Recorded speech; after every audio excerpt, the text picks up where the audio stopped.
Hi, everyone, and welcome to Charade Inc. I'm Dell, and I'm here with Joshua from the Our Foundations podcast. Today, we're going to be looking at some conspiracies and talking through how conspiracies affect people's lives.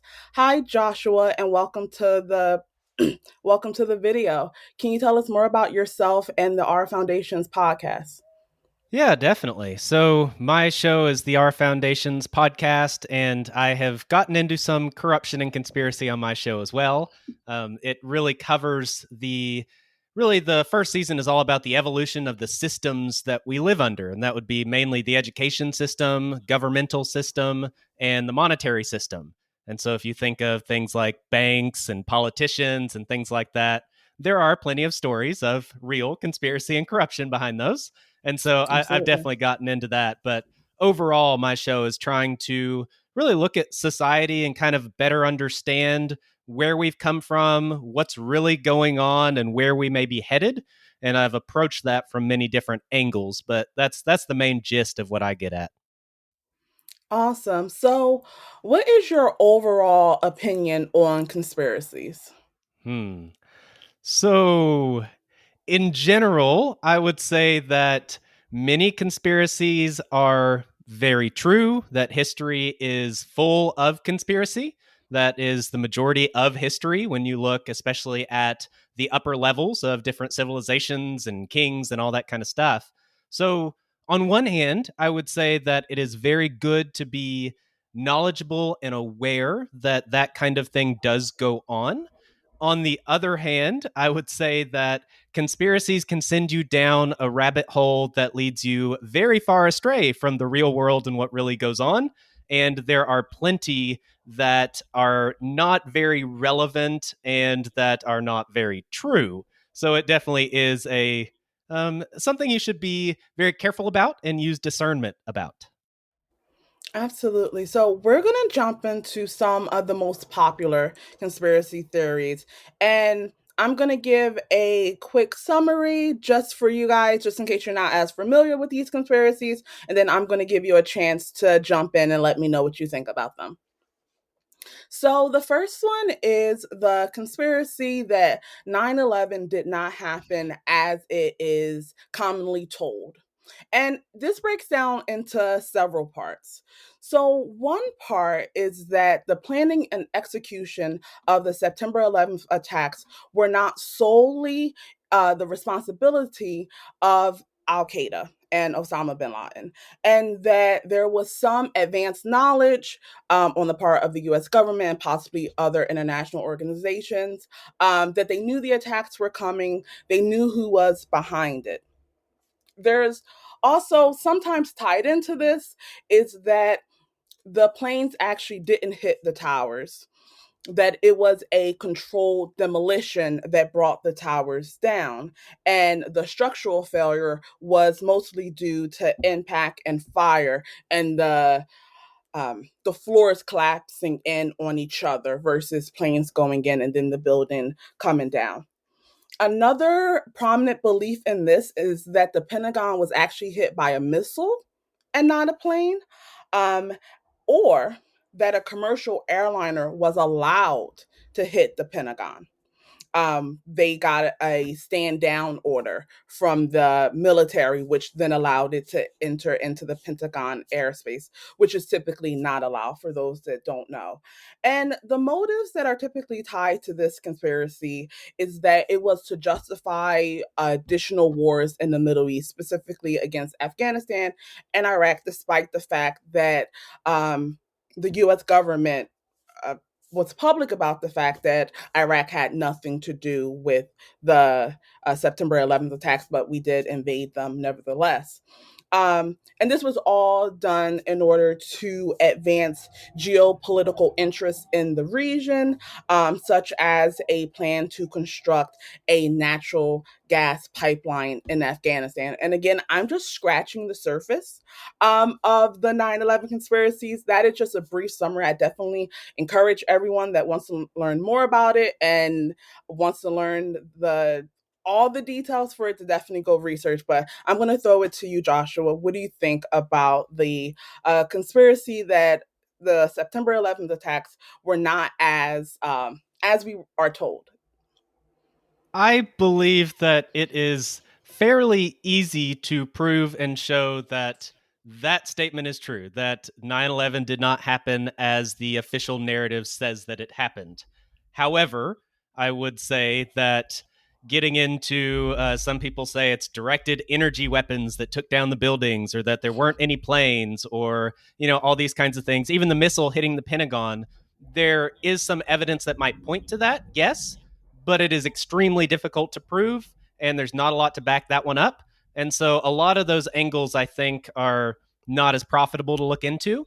But something like, I don't know. I guess, for example, the fact that they found out about one of the hijackers because they found his passport lying on the sidewalk a block away from the building. And it was supposedly one of the guys in the plane that crashed the plane into the building, and somehow his fully intact passport landed on the sidewalk a block away. And it was a police officer that picked it up that ended up getting brought in for corruption charges about a year later. And kind of some sketchy stuff going on there. But also, there are plenty of reports, especially if you look at the newscasts that were going on live at the time and some of those interviews, and looking into the interviews of the first responders and the firefighters. Many of them did report explosions.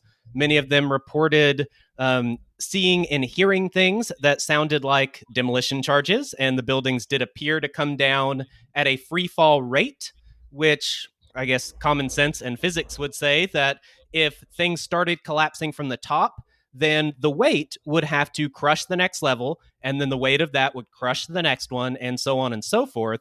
You would not get a free fall speed. The only way to get free fall speed is if there is no resistance.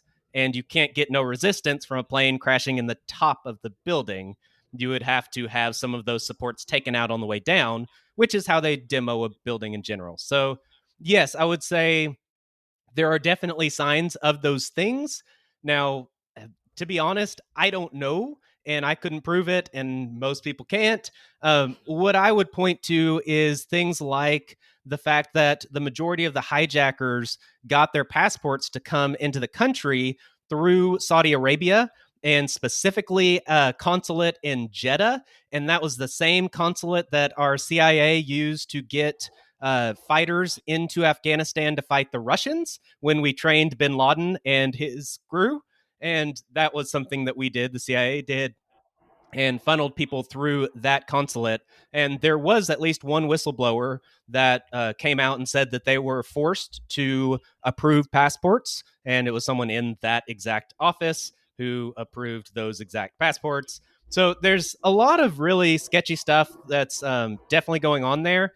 I would definitely say that there was some degree of foreknowledge, yes.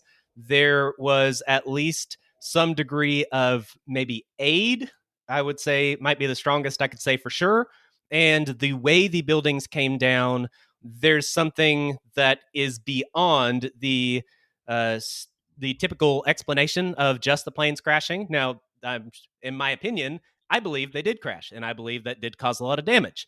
But looking at the building nearby, I think that was building number 7 that collapsed on its own, looked pretty much the same as the Twin Tower buildings, but it was a block or two over, and no planes crashed into it. It just came down on its own, and they said it was due to office fires due to flaming debris from the Twin Towers, and it took down an entire skyscraper in on itself that came down at free fall speed.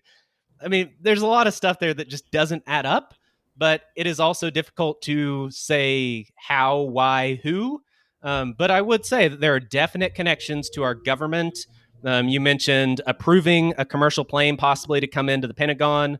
The reference that I know of is Dick Cheney was I think he was underground. He was in some kind of bunker, and there was apparently a military aide that came in multiple times and asked, should we call them off? Should we stand down? And Dick Cheney was like, no, no, no, let him go through, and, said something along those lines. And then shortly after that, you had the crash, whether it's a missile plane, who knows what.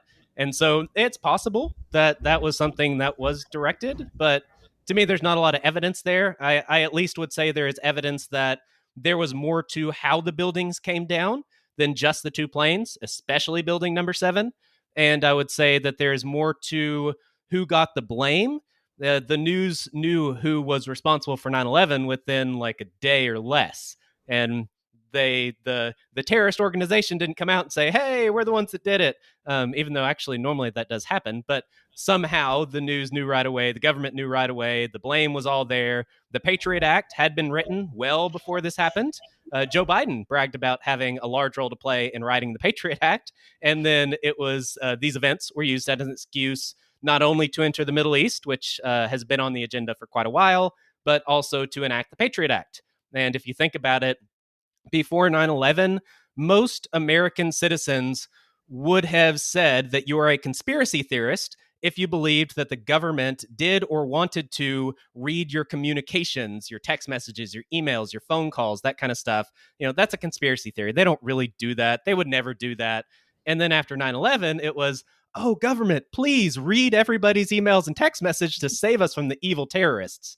And so yeah, it definitely played out in a way that benefited governments, especially our government, the CIA, a lot of people at the top. So, yeah, I would say that there is at least enough evidence to point towards some involvement there in some way. But as far as how much involvement and who specifically was involved, that part's kind of hard to tell.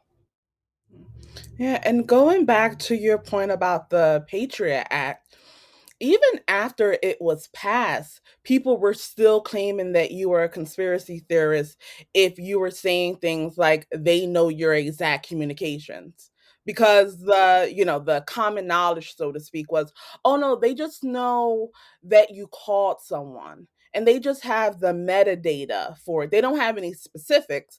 And then it came out much later that, oh no, they have specific information: who you called, what you talked about, how long you talked about it, did you follow up, did you go to the person's house? They have all that information. And it's so strange that it it may start as a conspiracy, but eventually the information comes out one way or another. And I think that's one of the key things with 9/11, that eventually the information is going to come out. It's going to get declassified. It's going to be a FISA request. It's going to be something where we're going to find out exactly who knew what when, right? Because Yeah. that's the question. And so I do have a comment as well about the communications thing. That's another interesting thing where Edward Snowden came out saying that the NSA is spying on everyone, American citizens, and collecting metadata. And that was one of his big points as well, is that it was the metadata. It wasn't all the details or anything like that. However, there had been multiple whistleblowers that had come out before Snowden that were saying not only they were collecting metadata, but much, much more. One in particular, I think his name was Bill Binney, if I remember right. They tried to frame him for having classified information. He had some documents in his house that were not classified. And so I think he worked with it was either the NSA or the CIA, and they classified those specific documents that he had at home that had not been classified, and then raided his home and said, oh, you have these classified documents. He was like, well, they weren't classified. They just made them classified and used it as an excuse. And there's a lot of things that went on like that with some of those early whistleblowers.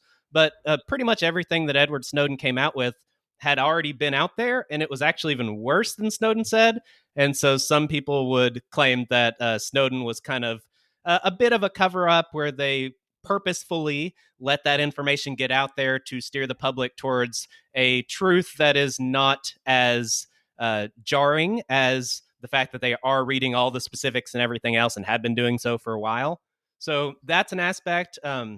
Another one is that the Biden administration recently talked about censoring not only social media posts and communications, but SMS communications, and that would be text messages. And so now there is open conversation about the government not only reading all of your communications and storing that and analyzing that, but also censoring that in real time. And that includes text messages specifically. So this isn't something that's just going away or that there's a lot of resistance for and they're pushing back. This is something that's going forward full steam. And I will say, I've mentioned Biden a few times. I dislike Biden as much as I dislike Trump, so I'm just not much of a political person. There are plenty of issues with all administrations in the left and the right, as a disclaimer. But just the point that these issues are still going on today. I just heard that report, I think, 2 days ago. And so this stuff is very relevant for things that are going on right now and where things are still headed. So even just understanding a little better the history of the Patriot Act and some of the issues behind 9/11 can really help us as we are looking at getting into new wars and new privacy infringements and things like this. It's actually very practical and useful if we really understand how these things play out.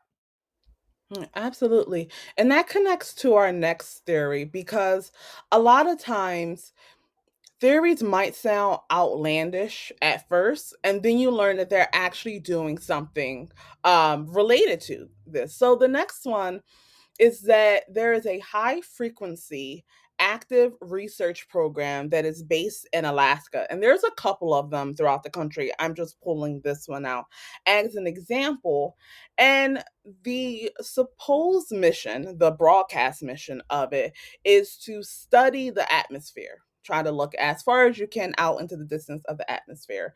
And it's on 33 acres of land and it has over 180 antennas. And the antennas have collected some strange data, some related to radio waves, some other occurrences that people don't know. But some think that this is an extension of the CIA's mind control and mind manipulation programs. What are your thoughts on those type of conspiracies?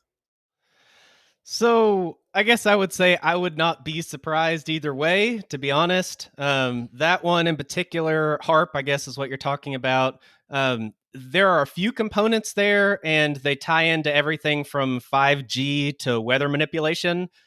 Some of those issues do have to do with going back to Tesla technology. So if you go back to Tesla, who had a lot of inventions, a lot of ideas, especially related to energy, he had some specific ideas and things that he said about how if you could bring the ionosphere down into a lower level, then you could send electricity just through our basically through the air. And that wouldn't be much of a problem, but you would have to bring the ionosphere down, and something about the way the particles are charged and it's easier to conduct electricity, that kind of stuff. Another interesting presidential connection, Trump's uncle was in custody of Tesla's documents for a period of time. He had some connections with the FBI, and for some reason he was in custody of them for an extended period of time. And after that period of time, he developed a few inventions and made a lot of money on it. So there's some interesting connections there. But yeah, it does. There are some connections with HARP, and some people say the same thing. I don't know if you'll mention it later, but chemtrails.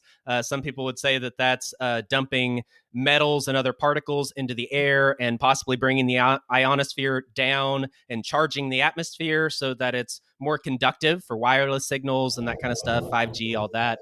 And obviously, 5G, that's what it is some sort of sending signals through the air to connect things via the internet and wavelengths and that kind of stuff. So, yeah, all of that stuff is true. And the CIA's mind control experiments were true. And you have things like MK Ultra, examples like controlling. There, I think it was back in the 70s. There's this big news story and this experiment that was done in public of someone controlling a bowl with a remote control. And this was, again, back around the 70s. And so they were remote controlling something via sensors in their brain and a remote control. So this stuff isn't sci fi. There's a lot of crazy stuff going on. There have been presentations about smart dust, which would be basically computer chips smaller than a grain of salt. And there were presentations in the commercial sphere for smart dust back in, was it 2014 was the last one that I saw. And so if you can imagine almost a decade later what they have, and that was only what they said they had. So that's one that I honestly haven't dug into enough to know a lot about, but I do know that it exists. I know that it is affecting the atmosphere. There are weather manipulation aspects to that they are actively pursuing, as well as trying to make it easier to have signals going through the atmosphere, that kind of thing. A lot of people would pull out the fact that it's not very healthy for those signals to be going in and out of the human body, since we are made up a lot of electrical signals, and that's how we operate, how our bodies and brains operate. And there's also the aspect, I guess through the CIA would be the biggest one, of being able to manipulate people's emotions and thoughts and even dreams via electrical signals. And so you kind of tie all that stuff together, and to me, it just doesn't sound good. And I know there's stuff going on there, but I don't know the further details. So I would just say it's sketchy, and I would definitely not support it. And I would not be surprised if there's some major stuff going on in the background. Yeah, definitely. So, jumping out of the government sphere into private industry, I found this one particularly interesting. Um, and this is back in 2018, and it started on Reddit, which is where all great things start, it seems like. And a user mentioned the fact that where he lived, there was a high concentration of mattress stores. And he couldn't figure out exactly why there was so many mattress stores, up to four in a half-mile radius. And of course, his thoughts are, okay, people change their mattress maybe every 10, 15 years, maybe 20 if you got a real high quality one. Why are there so many mattress stores around, and why are they so close to each other? And other people started sharing that even where they lived, this originally started in Chicago, but where they lived, there was also a high concentration of mattress stores. And their final determination was that allegedly, Mattress Firm is some sort of giant money laundering scheme. And I just want to know your thoughts on this because I find it so fascinating. So, to be honest, I'm not sure about that one.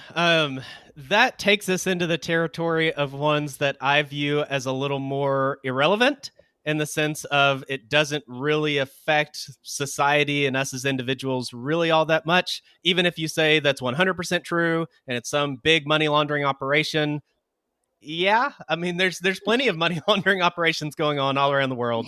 That's nothing new, and I don't think anybody would doubt that that exists. It is interesting. I agree. We've got a million mattress stores around us too, and yeah, I have wondered myself before, like, how do they really make all this money? I know there's a big markup, but not a lot of customers, and yeah, there are some issues there. You had what was the one on, was it Etsy or Craigslist, where they were posting furniture and mattresses and stuff that would have women's names? Did you ever run Oh, across that? Wayfair.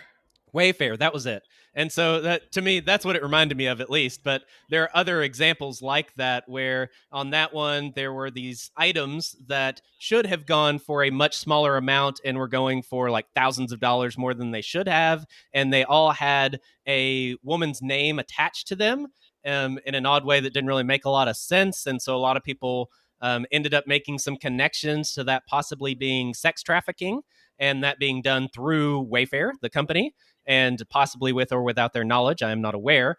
But there's a lot of stuff like this that I would say probably there is an aspect of truth to that.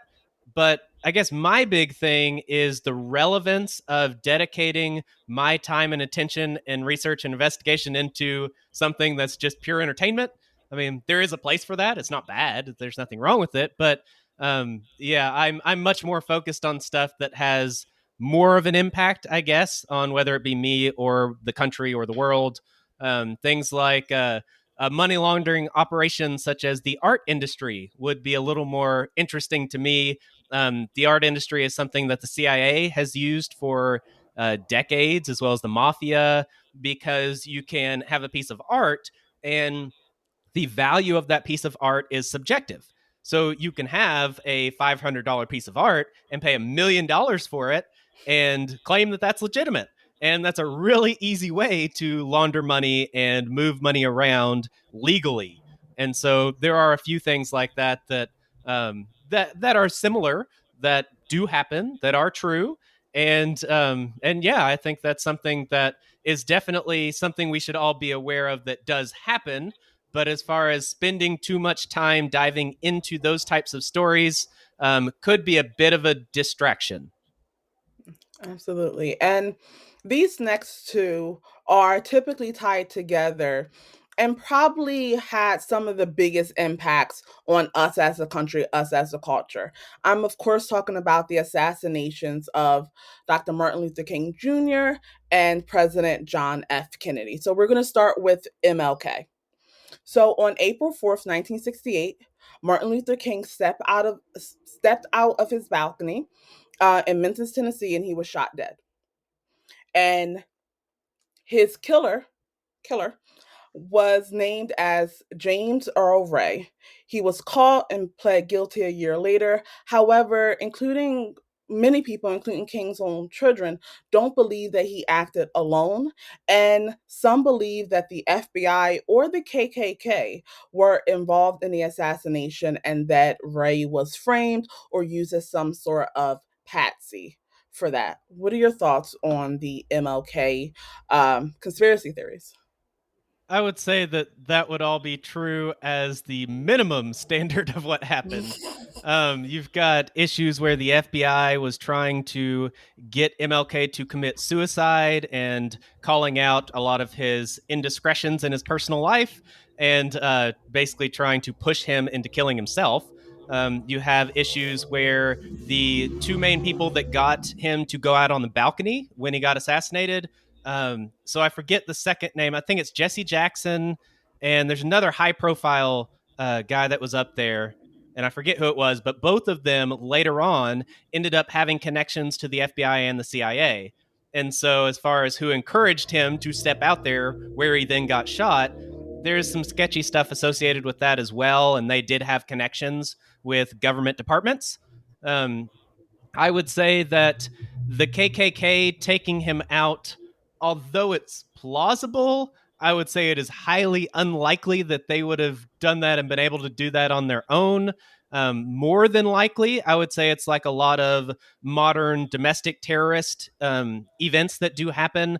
A lot of times, these are instigated by government departments and infiltrators, and they basically find something that they can get the ball rolling for through a handy patsy and encourage them and push them, maybe even train them, fund them, steer them, give them information. And so when it ends up happening, it was that patsy that did it, and that is true. And they did have their own motivations, but a lot of it was steered.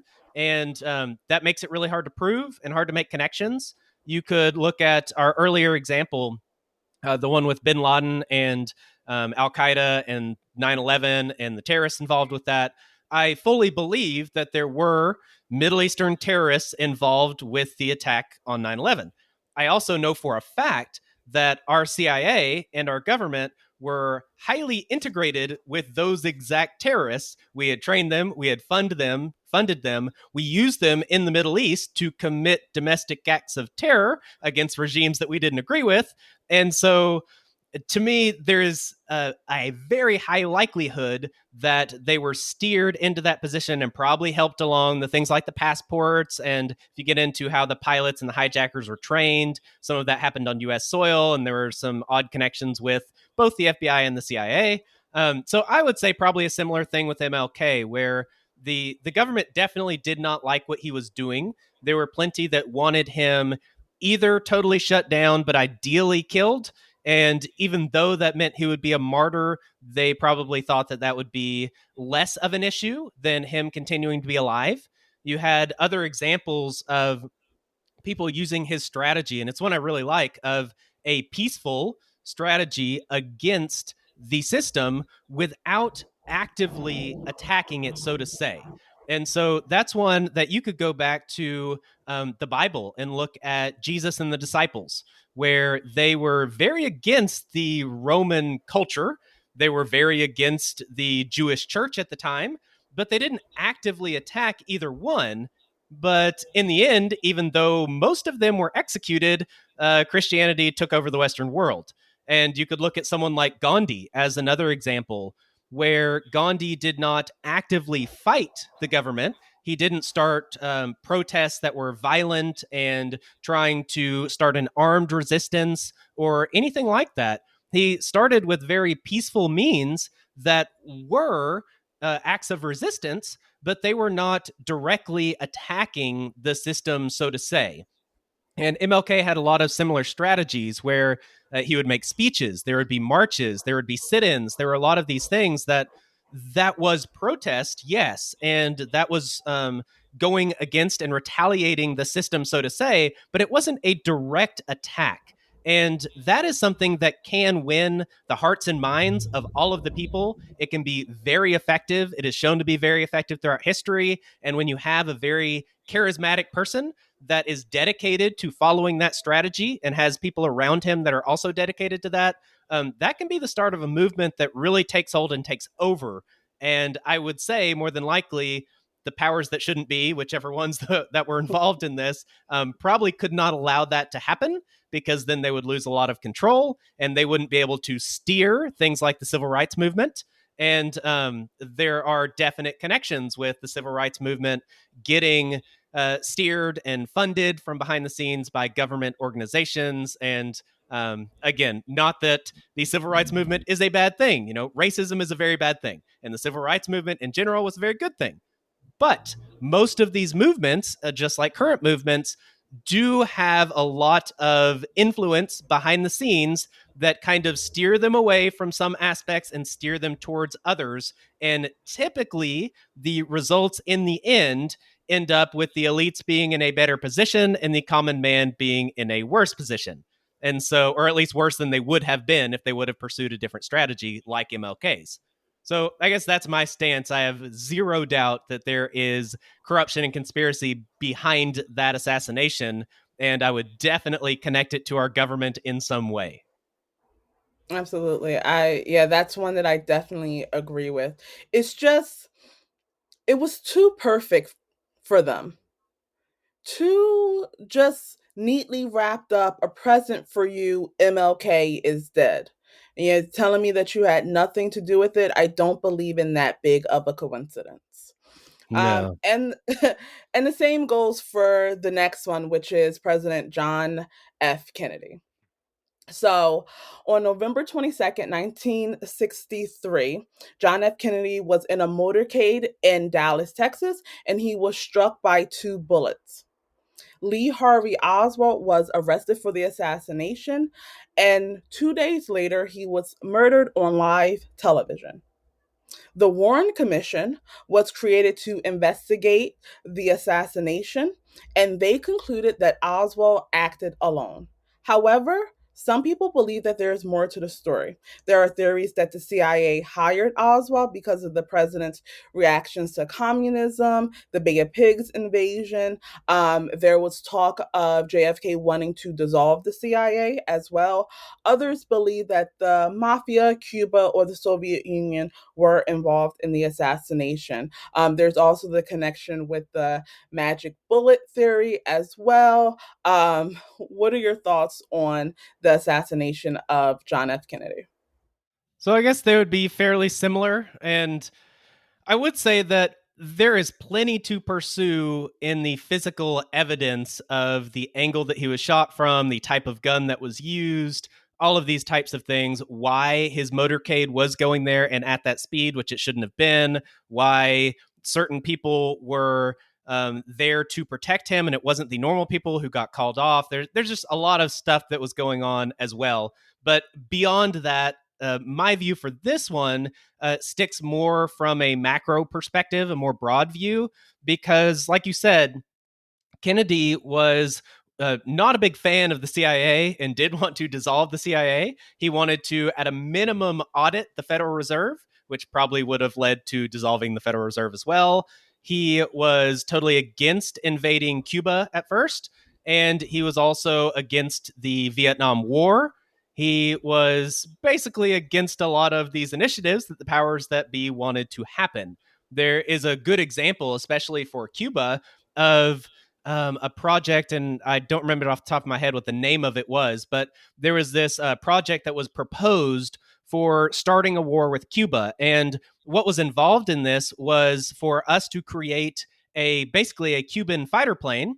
and we would stick it with all the Cuban labels and have someone speaking the language in it with the dialect and everything else, and have that recorded, and basically have that fly over our own airspace, and then have one of our planes with U.S. passengers aboard come by, have the Cuban fighter destroy the plane with the U.S. passengers. And at least in their plan, they would have dropped off the passengers beforehand, so it's a little better. But they would have had a recording of the passenger plane, saying, "Oh, we're civilians, please don't shoot," and then the Cuban fighter taking them out, and that would have been used, to start the war. There was also components of domestic terrorism with using car bombs and riots and things like that in Miami, and then tying that as well. So they had all of these different coordinated plans that would all get blamed on Cuba, get the American citizens on board with attacking, and pursue that.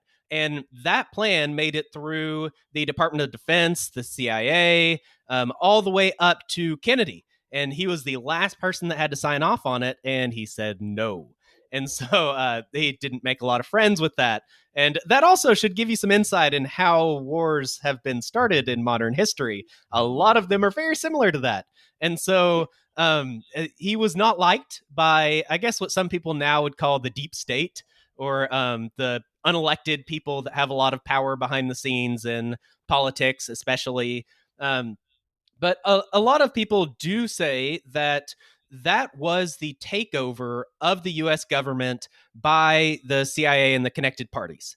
And so that is something that, while I would not say is the definite case, I do see that there is a large likelihood that this was a big power struggle. And after that, yes, the deep state, or whatever you want to call them, they did have pretty much all the control from then on and even into right now.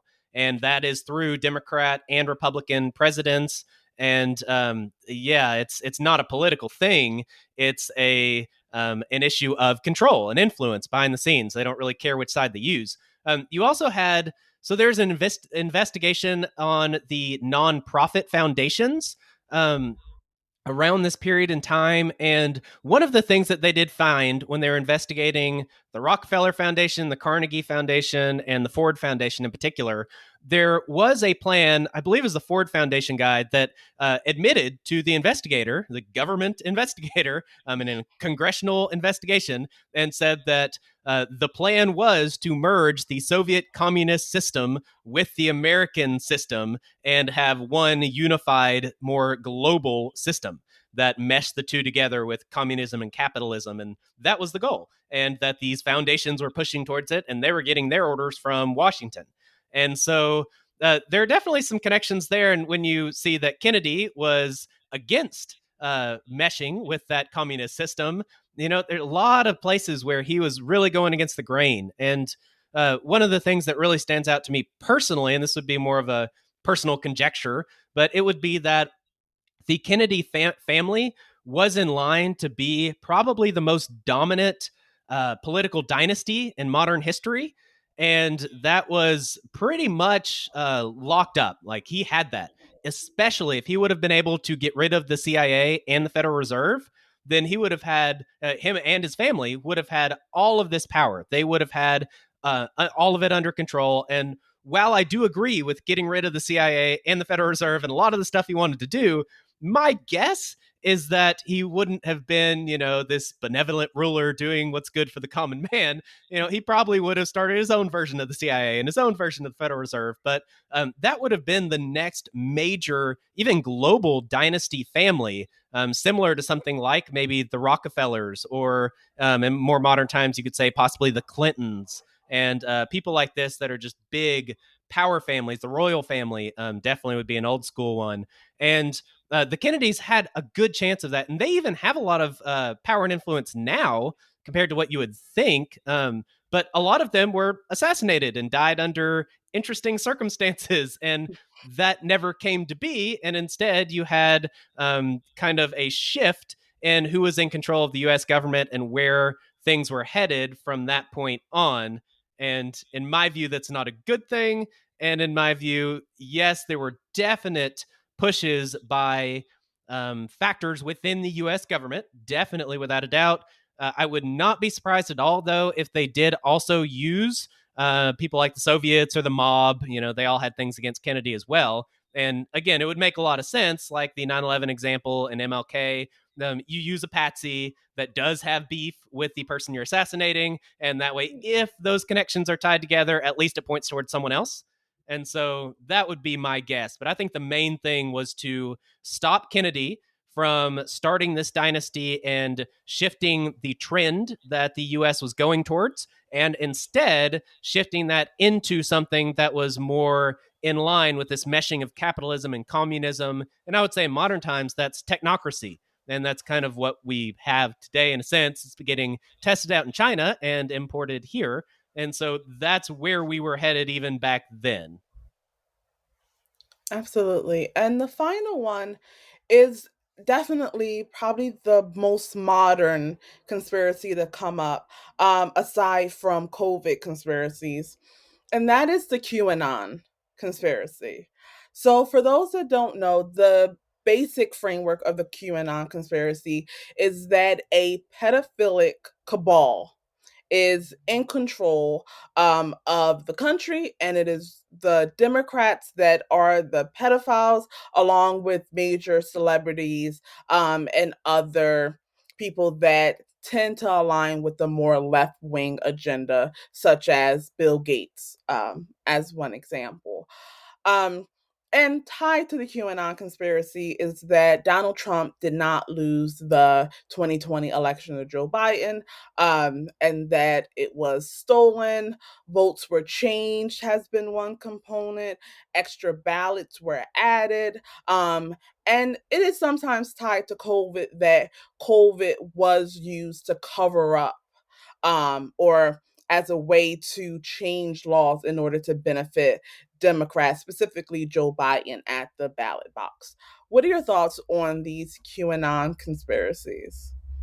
I'm a little mixed on that one. I do know people that are fully, they fully believe that QAnon is perfectly legit. And I know plenty of people, probably most people, that do not. My personal view is that it's probably a psyop, would be my guess. A psychological operation by probably some government uh, department of some kind, whether it be CIA or somebody like that. It just, to me, it seems like it's more of this strategy of controlled opposition, where if you can steer people, number one, you keep people with this two system party politics. Because, like you said, it is the evil Democrats, and it was the wonderful conservative Republicans that are everybody's hero, and Trump was this great savior, and he's really not a bad guy; he just looks like it, and so it does keep people playing that two party politic game and being very divided in that field. Um, Also, there are a lot of true uh, issues of corruption and conspiracy that have come out of that. There are sex trafficking rings with minors that politicians and very famous people are involved with. I mean, that was the whole deal with Epstein. Before him, you had Franklin, way back before him. You have Bohemian Grove and a lot of connections there as well. A lot of really bad things. There's some other rings that have been busted in the White House in particular, some involving young men underage. And yeah, I mean, that stuff, that's not new. You can go back to the Roman government and see that kind of stuff going on as well. For some reason, people high up in power, the elites that are usually political, that's kind of a common theme with the Greeks, the Romans, modern times. I mean, it's not good at all, but that stuff does happen. Like the Epstein ring, that's a true thing. More than likely, that was tied to the Mossad, at least the CIA, and that was probably an intelligence Mhm. operation where they were getting information and then blackmailing people with it, and that's probably what was going on. But that was going on, and that's kind of the point. A lot of this QAnon stuff is true. There are plenty of aspects of the election between Trump and Biden where there were indiscretions that were on Biden's side by far. And there were issues with how the votes were counted and what the votes were. There was the Dominion voting machines and the software that was on them that our government has admitted in the past that they use in foreign elections to help sway elections in certain directions. So I would say that there are plenty of aspects of this that are true. I think the deep state is probably a big thing with QAnon, is my understanding. They're very against the deep state and these people in power. But then, in my view, if you just look from a common sense perspective, like, did Trump really pull us out of all the wars and bring our troops back home like he said he was going to? No, he didn't start any new wars, and that's probably a first in modern history. And so that's wonderful. You had, Bush started a bunch of wars and Obama started a bunch on top of him. Trump comes in and he doesn't. So, yes, there's some good stuff there. But, the good example that I go to is Syria. He pulled back some of our troops in Syria, and a lot of people looked at that as a very positive thing. And in a way, it is. But the issue is that the people you heard referred to as the Kurds, back in the news, after Trump was president, maybe a year in or so, there were these fighters that were fighting ISIS in the Middle East, and some of the most effective fighters. They're the first people to take back a city from ISIS. They did very well. Well, these people, they weren't just Kurds. That, I think, the majority, but that was probably like 60% majority. There are plenty of Arabs and Muslims and people from all over the region. They had come together and declared autonomy from all of the countries nearby, from Turkey, from Syria, and I think it was Pakistan on the other side, if I remember right. But they had this autonomous zone where they basically created their own state, their own country, but they did not set up a government. And so it's a really interesting model. They called it democratic confederalism, where you had these meetings, these local meetings that would happen with all the people on your street, and you would make decisions that related to your street. And then you would have meetings of the neighborhood that met together. And then you would have meetings of the city that met together and the region that met together. And so decisions were made from a bottom up approach. And with this, every council had to have a 50-50 split of gender representation with women and men. And there was a specific council of all women that had the right to veto the decision by any other council if it was a gender issue. And they said that it was. You had a militia that was all women.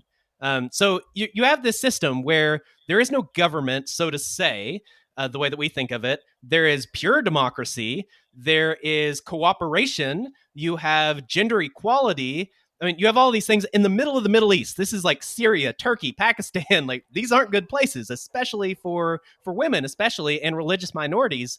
Like, they don't do well there. And so this was the group that was resisting ISIS, and one of the only groups the U.S. has supported that I would actually say, might slightly deserve our support. And when we pulled out of Syria, when Trump pulled back, he didn't actually send our troops home. He basically just pulled them out of that zone that the Kurds were in.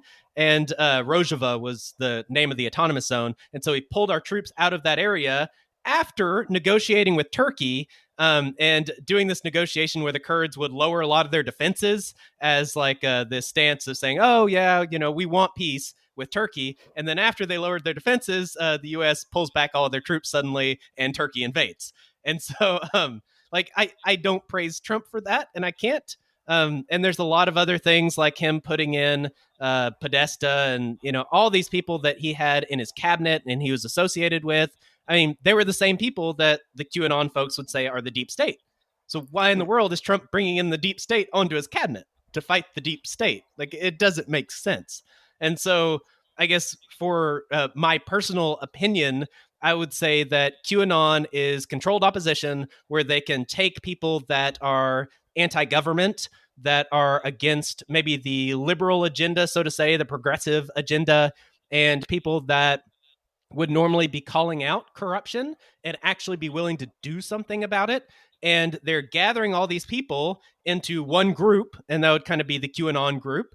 And that's something where they might be able to control the information that comes out, let out some of the truth at a controlled level, directing people in a certain direction, kind of like Edward Snowden, kind of a similar strategy to that. And you not only are steering what your opposition believes and knows and where they are going, but you also know a whole lot about them because you're kind of tracking and tracing all of it.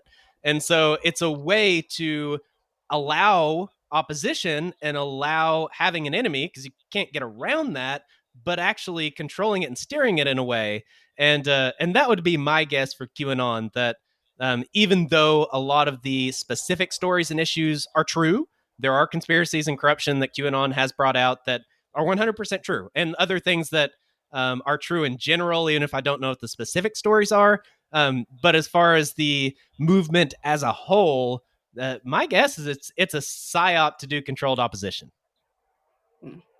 Now, what conspiracies overall do you think are the most plausible and the least plausible? Hmm. So, I guess probably the most plausible one that I would actually say is probably the most important conspiracy would be the one. There's many ways of saying this. The Rhodes Roundtable groups, Cecil Rhodes would be the beginning, roughly, of this. And the idea was that Cecil Rhodes is the one that started the De Beers Diamond Company. He started the Boer War. He had a country named after him in Africa. He started the Rhodes Scholarship Program. So a lot of people have heard of a lot of this stuff. Very rich guy in the end. And he and some other compatriots had some similar views, mostly oriented towards eugenics and the domination of the British Empire.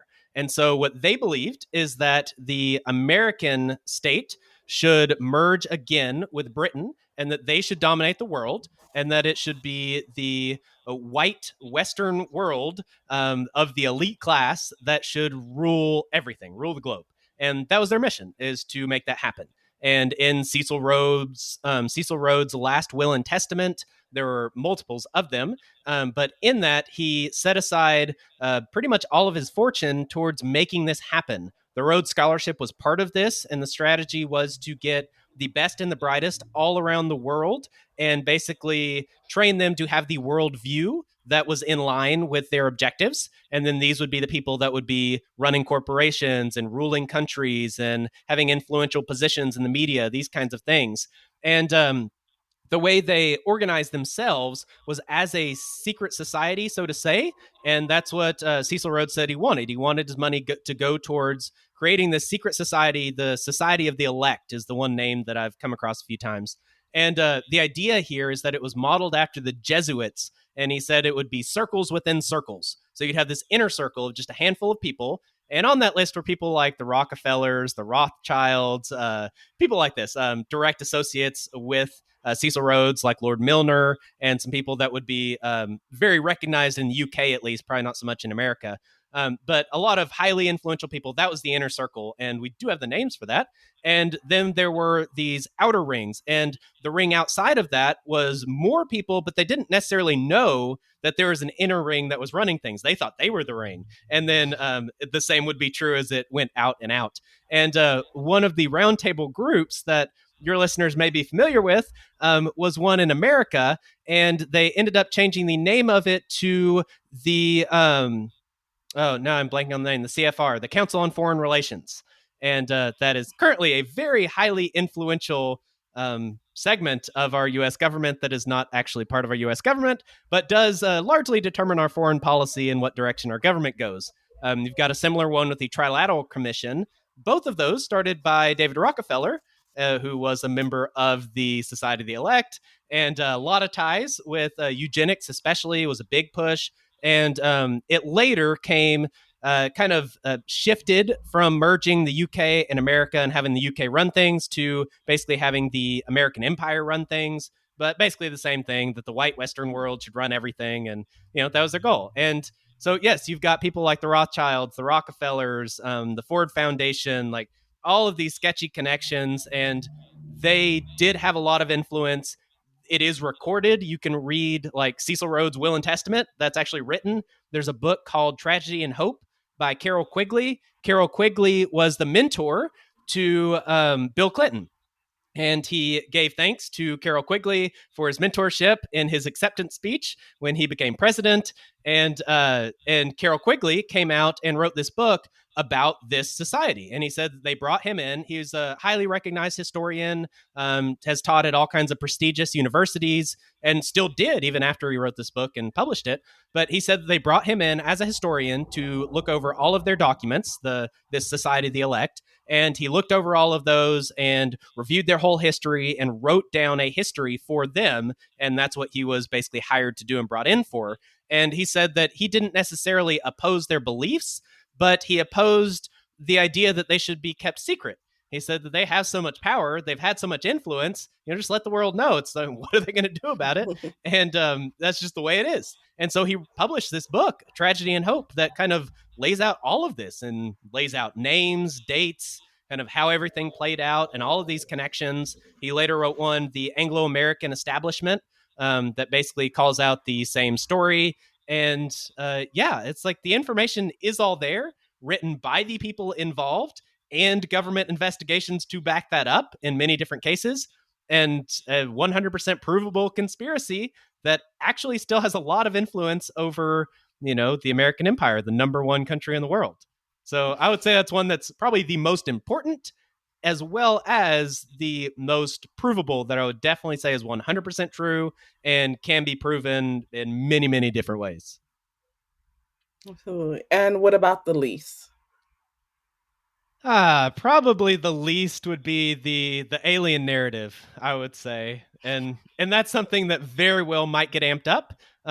There was also a project simulation that was ran called Project Bluebeam, and the goal of this was to simulate how society would react to the existence of aliens or an alien attack. And they did find that that was a way to bring the whole country together and to basically follow orders under their governments. And not only that, but to bring all governments together and have more of a global stance. And so, kind of the results of that were that it didn't really matter if there really was an alien invasion. As long as people believed that there were aliens and there was a threat, then they would basically amass large amounts of power and wealth and money and steer however they wanted. And so that's something that very well might roll out in the relatively near future. You've had, especially since Biden's become president, and some of this was coming out under Trump as well, but there had been a lot of disclosures about alien sightings and unidentified aerial phenomenon, or whatever they're calling them these days. They've changed the acronym many times, but UFOs is what we know them as. These things have been reported by the Navy and by especially different military departments. And so my personal guess would be that this is probably just highly advanced technology. We've probably had a lot higher technology than we know about as us common lowly people. And so that's probably what a lot of that is, would be my personal guess. Now, I wouldn't say that it's impossible that other species exist in the universe. Fully possible, who knows? But more than likely, that would be a conspiracy that I would say is does not have the same backing. It doesn't have the same evidence. And we do see how that could be something else, and likely is something else. And that would be like higher technology that is human. And how that has already been war gamed out on how that could be used against the freedoms and liberties of common people in the world. And so that would be the one that I'm not as big of a fan on. My final question to you: why do you think people believe in conspiracies? I guess I would say because it's a fact of life.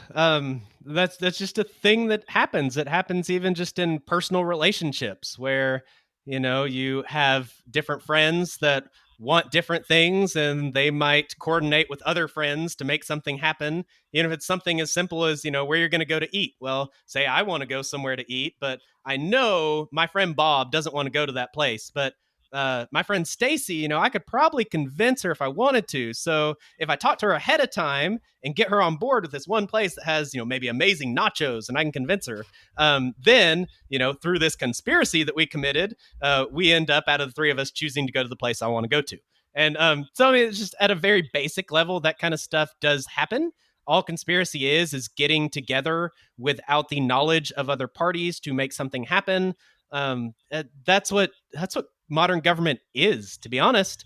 I mean, do we really think that our politicians and the CIA, disclose everything they're doing and what all their goals are? Well, no.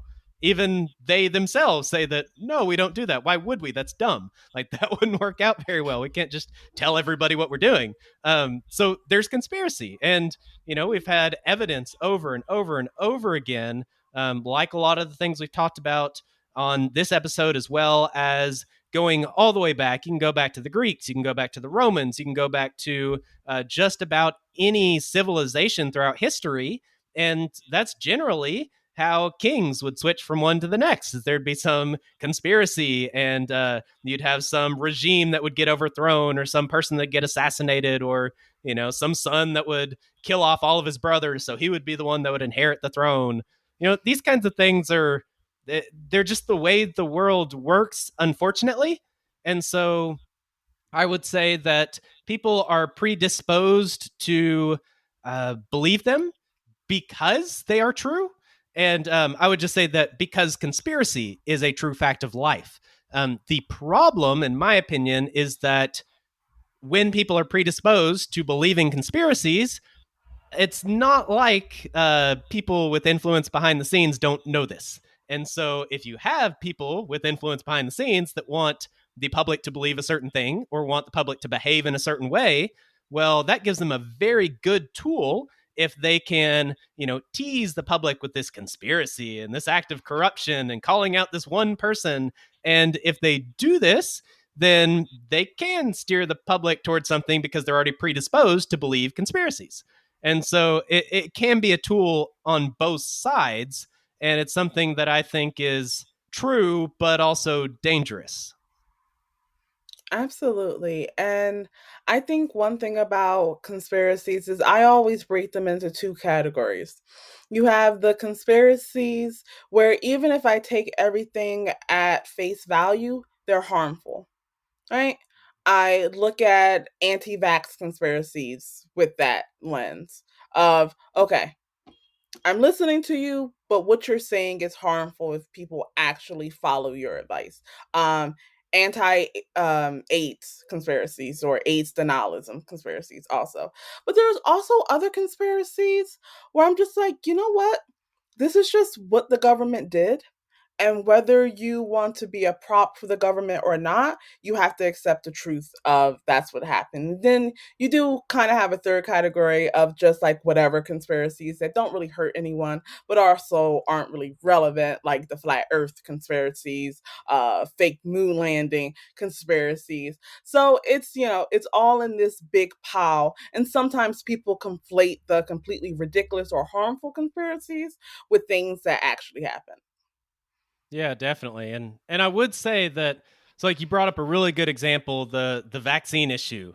And that's, a very controversial one. And so just like a lot of these others, like there are aspects of the situation, especially with COVID vaccine, where you have like, for example, you have corporations that were paid by the government to develop a medication with a technology they've never used before. They were not held liable. They have no liability if anything goes wrong with it. And these are getting used by the vast majority of the population. And especially like young people are already basically have zero risk of actually having major issues. They're much more likely to have issues from the flu than from COVID when you get down to a certain age group. And so there are aspects that I would say yes, there is room for caution with something like that. A rushed medication that hasn't been tested and the companies aren't liable and it's getting pushed on people that they don't have a very high risk profile. Those aspects I would say are definitely worth at least exploring and being aware of. And um, I think researching those things and being aware of those things is very beneficial. However, to do a blanket statement and say that we should never trust the government about anything, and that you have these examples of the government using medications to kill people, especially the black population. You could use the Tuskegee experiment as a good one. Yes, those are true, but that doesn't mean that any medication or vaccine that comes out is evil trying to kill everybody and sterilize population. Even though there are people with influence behind the scenes that have a eugenics agenda and want to lower the world's population. And Bill Gates would be one of those. So, again, it's one of these things where there are aspects that have validity and at least should be looked at and thought about with discretion. But at the same time, a lot of what you get in the media and a lot of the people that really latch on hard and go all out for this, what you would probably say would be the anti-vaxxers and, people that are very like militant and vigilant about pushing this and saying it's horrible and it's evil. No one should do it. They're trying to turn us into robots and sterilizing everyone and all this stuff. to me, that's not very helpful. Like, even if that were true, and I do not think that it is, the way you're going about this probably isn't helping anything. And like you said, there could be some more legitimate health consequences to making people think that way. If nothing else, there's an intelligence factor where you are encouraging people not to think for themselves and instead just get really worked up because of the evil government. And, it's either the evil Trump or it's the evil Biden, whichever side you don't like. But yeah, it's just another one of those examples where, yes, there's true stuff to an extent behind the scenes on some of this stuff, but that doesn't necessarily mean that the entire thing is some big vast conspiracy that's trying to take out the world population. Yeah, it's I would equate it kind of like the QAnon thing, where there's some aspects of truth behind it, but the QAnon movement as a whole, I would never at all support that or believe it. So yeah, it's really hard. It's like all of these conspiracies are like this, where there are true components, but they usually get taken to some crazy extreme. I would say like the climate change thing with not eating meat. So, like cows, for example, they produce a lot of carbon and release that into the atmosphere. The reason they do that is because they're raised on concrete slabs, kept in a tiny stall for their entire life, and fattened up on corn and soy. And that process creates a lot of carbon into the atmosphere. However, the natural way that a cow lives out on a pasture where they're eating grass and they are fertilizing that grass whenever they release their waste, and that goes into the ground. That whole process actually sequesters carbon out of the atmosphere and stores it in the soil. And so, if you really wanted to have an impact on something like carbon in the atmosphere, then having cows on pasture and changing the way we raise them and the way we do agriculture, that would actually have a positive benefit. But instead of that happening, again, it's taken to some crazy extreme of, oh, let's take a bunch of chemicals and make this fake meat in a lab. And, that's good because cows are evil. It's like, no, cows can actually be good and there's an easy solution.